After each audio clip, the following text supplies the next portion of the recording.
মন্দিরের ভেতরে যাবার পরেও যখন হাজার হাজার টাকার বিনিময়ে পুজো দিতে হয় তখন ভাবলাম পুজোই দেব না। Hello guys, welcome back to our channel JK glam. তোমরা হয়তো আগের ভিডিওতে দেখেছো আমরা গিরি গোবর্ধনের পরিক্রমা শুরু করেছিলাম। পরিক্রমার দুটো মন্দির দর্শন করে প্রসাদ খেতে খেতে আমরা চলে এলাম নেক্সট মন্দির উদ্ধব কুণ্ডে। আর এই মন্দিরের এই কুণ্ডে কিন্তু সেরকম একটা ভিড়ও নেই, আর এখানে জলে নামাও বারণ। তাই আমরা এই কুণ্ড দর্শন করে এখানকার মন্দিরে ভালোভাবে পুজো দিয়ে নিলাম। আর এরপর আমরা এই মন্দির থেকে বেরিয়ে টোটোতে করে চলে এলাম রাধা কুণ্ডে। আর আমাদের হাতে যেহেতু বেশি সময় নেই, এই গিরি গোবর্ধন পরিক্রমা শেষ করে আমরা যাব বৃন্দাবনে। আর বৃন্দাবনের সব মন্দির দর্শন করে আমরা আবার যাব দিল্লিতে। তাই আমরা প্রত্যেকটা মন্দিরই তাড়াতাড়ি করে দর্শন করে নিচ্ছি। আর রাধাকুণ্ডে এসেই প্রথমে দীপদান করার জন্য ফুল দীপ সবকিছু কিনে নিয়েছি। রাধারানীর অনুমতি ছাড়া নাকি এই রাধাকুণ্ডে আসার সৌভাগ্য মেলে না। এই বৃন্দাবনে এসে রাধাকুণ্ডে স্নান তো করতে পারলাম না, কারণ এখন এখানে স্নান করা বারণ। বাট এই রাধাকুণ্ডে এসে যে দীপদান করতে পেরেছি এতেই আমার মন শান্তি হয়ে গেছে।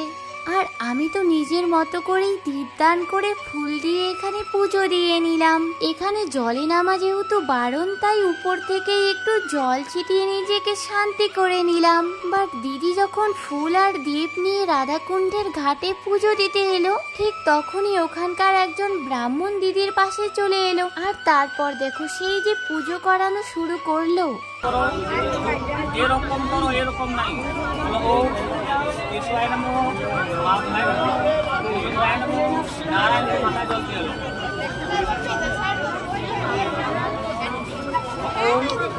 আর এদিকে এত লোক নিজের মতো করে ঘাটে গিয়ে পুজো দিচ্ছিলেন, বাট দিদিকে অনেকক্ষণ ধরে তিনি মন্ত্রপাঠ করালেন। এরপর দিদি গেল দীপদান করতে।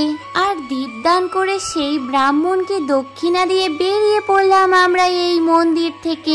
বাইরে বেরিয়ে টোটোতে ওঠার আগেই গলিতে যখন দোকান দেখতে পেলাম, তাই চলে এলাম দোকানে। আর এখানে দেখো কি সুন্দর রাধে রাধে লেখা ওড়নাগুলো, যেগুলো আমরা দুটো নিয়েও নিয়েছি। অন্যদিকে দুটো গোপী ড্রেস নেওয়ার পরেও যখন এটা আমাদের খুবই পছন্দ হয়ে গেছে, তাই আমরা আরো একটা গোপী ড্রেস নিয়ে নিলাম। এরপর উঠে পড়লাম টোটোতে। আর টোটোতে যাওয়ার পথেই দেখতে পেলাম এই একটা মন্দির, যার নাম কুসুম সরোবর। আর এখানে কিন্তু আমরা ভেতরে যাইনি, টোটো কাকুকে রাস্তায় দাঁড় করিয়ে রেখে আমরা দু বোনে চলে এসেছি মন্দিরের পাশে। আর বাইরে থেকেই ফটো ভিডিও করে প্রণাম সেরে নিলাম। আর যেহেতু দুপুরবেলা ছিল, আর দুপুরবেলা বৃন্দাবনের বেশিরভাগ মন্দিরেই বন্ধ থাকে, আর এই মন্দিরটাও বন্ধই ছিল, তাই আমরা বাইরে থেকেই দর্শন করে নিলাম। এরপর আমরা টোটোতে করে চলে এসেছি পরিক্রমার শেষ মন্দির মানসিক গঙ্গায়। আর এখানে এসে যা হলো, সত্যি কথা বলতে সেটা তো বলার মতোই না। বাইরে থেকে ফুল আর দুধ তো কিনে নিলাম মন্দিরের ভেতরে পুজো দেওয়ার জন্য, বাট পুজো আর দিতে পারলাম কোথায়। প্রথমে তো এই শিবলিঙ্গের চারিদিকে পরিক্রমা করে নিলাম, তারপর ভাবলাম এই শিবের মাথায় জল ঢেলে পুজোটা সম্পূর্ণ করা যাক। ভিতরে পুজো দিতে যেতে চাইতেই সাধু বাবারা বলে উঠলো এক একজনের 1200 টাকা করে লাগবে, তবেই ভিতরে গিয়ে শিবের মাথায় জল ঢালতে পারবো। আর আমরা তো শুনেই রীতিমতো সবাই অবাক হয়ে গেলাম। আর ঠাকুরকে পুজো দিতে নাকি এখন 4 জনের 4800 টাকা লাগবে, ভাবা যায়। আমার তো মনে হচ্ছে এখানে পুজোর নামে ব্যবসা চলছে। তাই ফুল আর দুধ আমরা সাইডে রেখে দিয়ে বাইরে থেকেই ঠাকুরকে প্রণাম করে নিলাম। আর টাকার থেকেও বড় ব্যাপার হলো আমার বিশ্বাস ঈশ্বর সর্বত্রই বিরাজমান, তাই ঈশ্বর যদি চান তিনি আমাদের প্রণাম বাইরে থেকেই গ্রহণ করবেন।